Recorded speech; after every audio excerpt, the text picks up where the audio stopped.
Vale, la clase pasada estuvimos platicando acerca de una expresión similar a la ley de Ohm que nos relaciona el voltaje, la corriente y la resistencia. Recuerden que esto es entre comillas.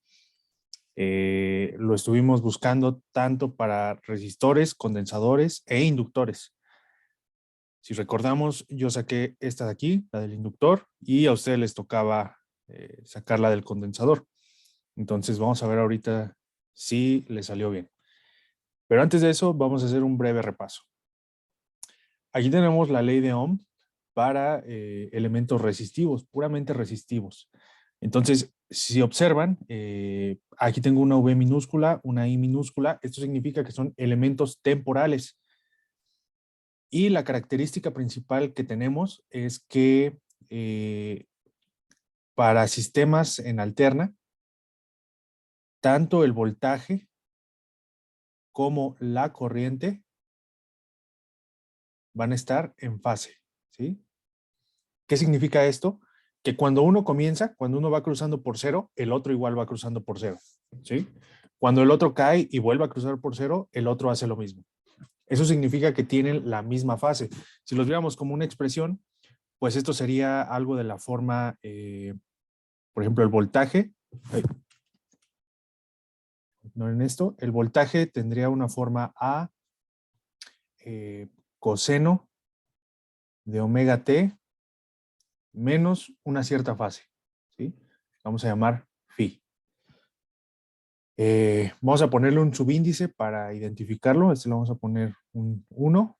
Y la corriente, pues tendría una amplitud 2. Pero la función trigonométrica sería exactamente la misma, ¿sí? A esto nos referimos con que tenga la misma fase. Son de la misma frecuencia y la fase es la misma, ¿vale? Ahorita en unos momentos más vamos a ver cómo lo podemos expresar en términos de fasores. Pero bueno, vamos a avanzar un poco.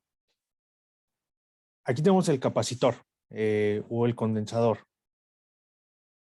Entonces, ¿cuál es la manera en la que nosotros podemos encontrar una expresión similar? Pues podemos agarrar cualquiera de estas dos, ¿sí? Podemos agarrar esta o podemos agarrar esta. Si recuerdan, el día de ayer yo agarré una que tenía la derivada.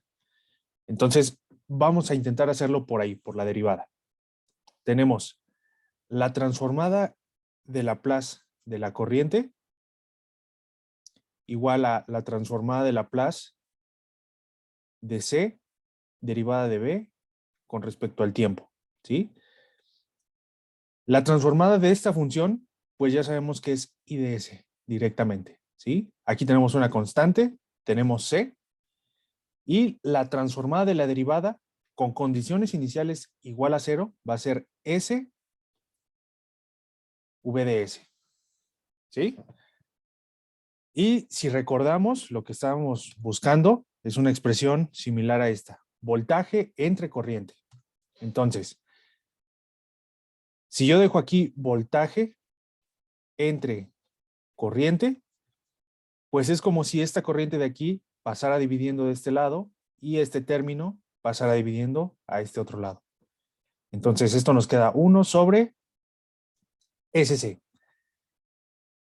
Esto de aquí se conoce como reactancia capacitiva.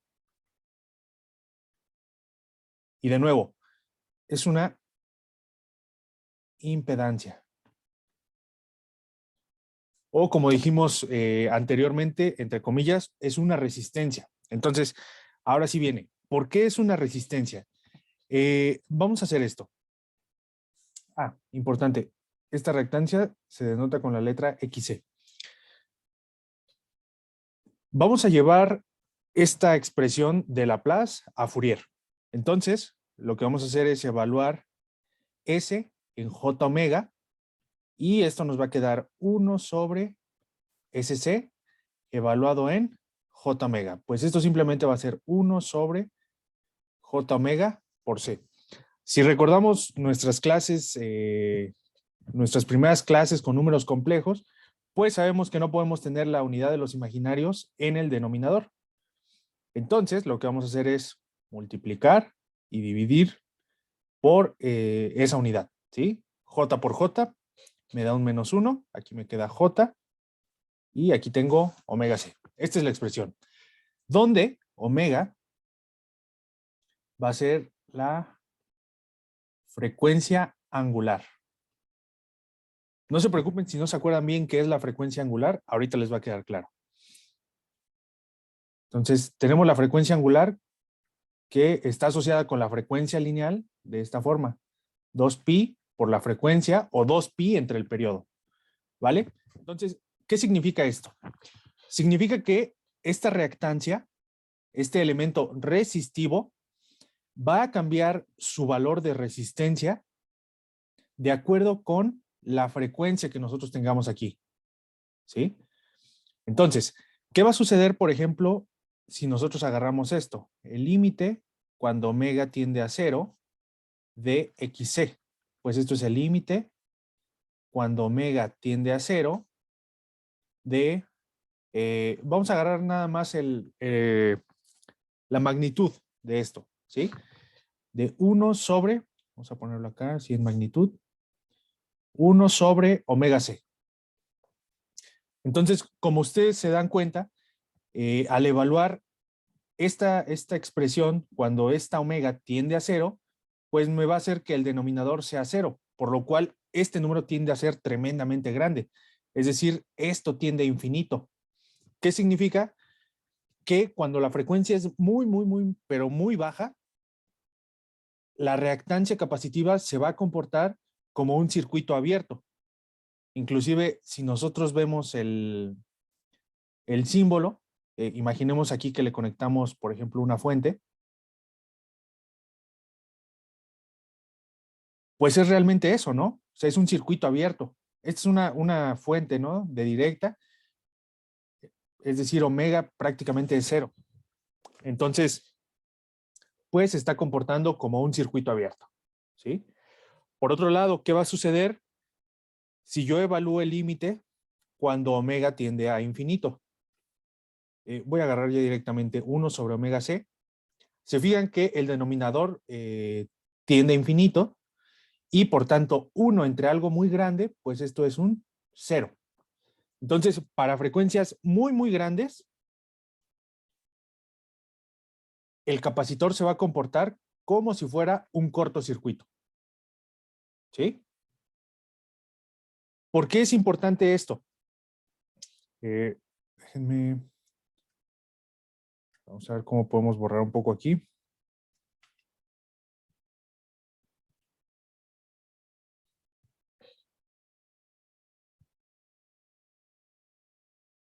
Necesitamos borrar un poco de todo esto.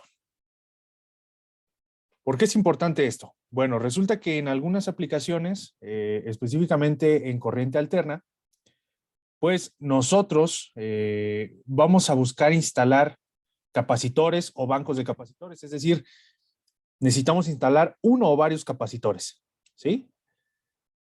Entonces, ¿qué sucede si el capacitor que nosotros seleccionemos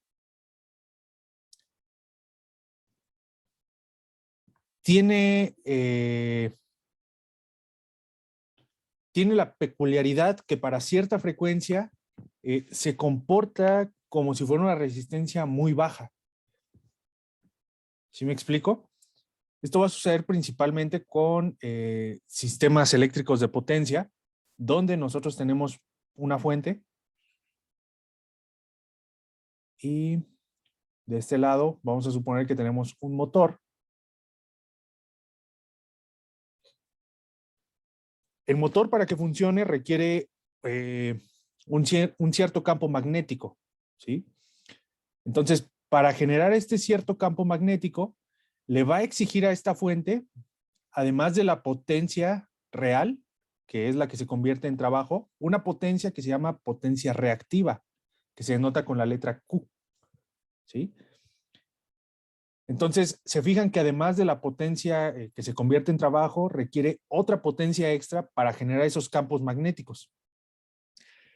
Esto al final lo penaliza Comisión Federal con algo que se llama factor de potencia. Cuando ustedes tienen un bajo factor de potencia, tienen una penalización económica. Entonces, un método para solucionar esto es conectar bancos de capacitores, ¿sí? Hasta ahí todo parece fácil. El problema viene cuando las señales en la fuente no son solamente de frecuencia fundamental, es decir, supongamos 60 Hz, sino que contienen armónicos, por ejemplo, 180 Hz, 300 Hz, etcétera, ¿sí? Como vimos hace un momento, si nosotros tenemos la expresión 1 sobre omega C, entre más grande sea omega, pues el capacitor va a tener una resistencia más pequeña. Entonces, entre más armónicos tenga y entre más grandes sean esos armónicos, este capacitor va a representar una resistencia más pequeñita, ¿sí? Con lo cual podemos correr el riesgo de dañarlos, inclusive que exploten, ¿vale? Ahora, de este lado ya teníamos la expresión para el inductor. Vamos a escribirla solamente. XL es igual a LS, ¿sí? ¿Cómo podemos representar esto en términos de Fourier? Pues simplemente vamos a evaluar S en J omega, S en J omega, y pues esto nos va a quedar J omega L. De nuevo, ¿qué va a pasar cuando el límite de omega tiende a cero? Pues, si se fijan, vamos a tomar la magnitud, ¿no? XL. Si tomamos la magnitud, pues aquí vamos a tener un cero. Aquí es un cero. Y pues todo esto tiende a cero. Esto significa que para bajas frecuencias, a diferencia del capacitor, el inductor se comporta como un cortocircuito, es decir, como un cable tal cual. ¿Sí? Si ustedes ponen en un circuito de corriente directa, en estado estable estamos hablando, si ustedes ponen un inductor en estos circuitos de corriente directa, pues es como si no tuviera nada ahí. ¿Sí? Se llegan a poner solamente cuando nos interesa el fenómeno transitorio que van a estar manejando. Por ejemplo, en la parte de potencia se utilizan inductores para poder almacenar la corriente y después entregarla a otra etapa. Por ejemplo, una parte capacitiva que nos va a ayudar a elevar el voltaje, ¿sí? Ya hablaremos de ello a detalle más adelante. Ahora, ¿qué pasa cuando omega tiende a infinito? Pues eso está sencillo, ¿no? Este tiende a infinito, todo esto tiende a infinito. Entre más grande sea la frecuencia, la inductancia, la reactancia inductiva se va a comportar como una resistencia muy, muy grande, prácticamente como un cortocircuito. ¿Vale? Ahora, todo esto lo podemos graficar. ¿Cómo lo graficamos? Muy fácil.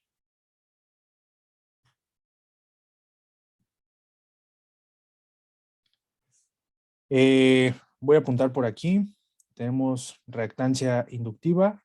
La reactancia capacitiva ya dijimos que es menos J sobre omega C. Y la resistencia, tal cual, pues no es otra cosa más que R, ¿no? Entonces, si nosotros tenemos un plano complejo, es decir, donde tenemos la parte imaginaria, que vamos a denotar con la letra J, y la parte real, son los reales, acuérdense, se fijan que la resistencia cae precisamente en el eje real. ¿Sí? Aquí voy a tener R. Es una resistencia o un elemento resistivo cuya componente descansa completamente en los reales. Ahora, la reactancia inductiva, J omega L, si se fijan aquí tienen omega, digo J, perdón, va a estar apuntando hacia arriba. Entonces, aquí tendríamos tendríamos omega L. Para la reactancia capacitiva, Esto apuntaría hacia abajo. Y simplemente tendríamos menos 1 sobre omega C. ¿Sí? Hay otra manera de expresarlos. Si recuerdan, cualquier número complejo lo podemos expresar en su representación polar. Es decir, necesitamos dar una magnitud y un ángulo. Para la parte resistiva, esa magnitud pues es precisamente R, ¿no? Y el ángulo es el ángulo que se forma con respecto al eje real. En este caso, como estamos sobre el eje real, pues sigue siendo 0. Entonces, el fasor, se conoce como fasor, es R con ángulo 0. Ahora, para la parte inductiva, la reactancia inductiva, vamos a tener que XL, la magnitud de esto, es esta misma de acá, va a ser omega L con un ángulo de ¿cuánto? De 90, exactamente. Pueden escribirlo como 90 grados o omega L, ángulo de pi medios. En lo personal yo prefiero los radianes y dejar los grados para los marineros. Ahora, para la parte capacitiva, vamos a tener de nuevo la magnitud. Recuerden que la magnitud pues es simplemente elevar, vamos a hacerlo aquí, la magnitud de XC es elevar la parte real al cuadrado. En este caso no hay parte real, entonces tenemos 0 al cuadrado más la parte imaginaria al cuadrado. La parte imaginaria es menos 1 sobre omega C al cuadrado, ¿sí? Al elevar esto al cuadrado, el signo se va y el cuadrado con la raíz, pues simplemente me queda 1 sobre omega C, ¿sí? Para que no les quede duda de por qué se va el signo. La magnitud simplemente es esto. Entonces, vamos a tener aquí 1 sobre omega C con un ángulo de, aquí lo pueden agarrar como 270 menos 90 o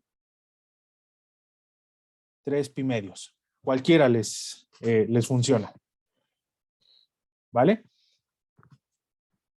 ¿Y qué va a pasar? Bueno, pues resulta que dependiendo de qué tipo de carga nosotros tengamos, el voltaje y la corriente se van a ver de esta forma. ¿Sí? Puede que la corriente se adelante o se atrase del voltaje, de nuevo, dependiendo de la carga. Entonces, esto significa que tanto voltajes como corrientes los podemos expresar de la misma manera en fasores. Es decir, si recuerdan, teníamos V como una amplitud 1 coseno de omega t menos phi. Entonces, nuestro fasor lo podemos expresar simplemente como la amplitud con el ángulo. Y eso es todo. La corriente, pues va a ser, si recuerdan, teníamos, vamos a ponerlo aquí, y minúscula, A2 coseno de omega t menos, aquí lo voy a poner phi1 menos phi2. Su fasor va a ser A2 con un ángulo menos phi2. Ya que sabemos esto, la ley de Ohm se aplica exactamente igual que en circuitos de corriente directa. Es exactamente la misma. Entonces, por ejemplo, supongamos que tenemos una fuente de corriente alterna. Tenemos un voltaje, este mismo de acá, vamos a llamarlo B, es este acá, ¿eh? Y tenemos, por ejemplo, un inductor, ¿sí? Un inductor cuya reactancia inductiva, pues ya sabemos que es L omega con un ángulo de pi medios, ¿vale? Entonces, nos vamos a preguntar cuál es la corriente. Pues simplemente, ¿cómo calculamos la corriente de acuerdo con la ley de Ohm? Pues es el voltaje entre la resistencia. Aquí vamos a tener voltaje entre la reactancia inductiva. ¿Y esto qué es? Es A1 con un ángulo de menos phi1 partido entre L omega con un ángulo de pi medios. ¿Vale? Si recordamos de nuevo las operaciones, la aritmética con números complejos, pues simplemente las magnitudes se van a dividir A1 entre L omega y los ángulos se van a restar. Entonces voy a tener aquí un ángulo menos phi 1 menos pi sobre 2. ¿Sí? Y esta sería el resultado. Si tienen alguna duda, por favor, envíenme sus comentarios.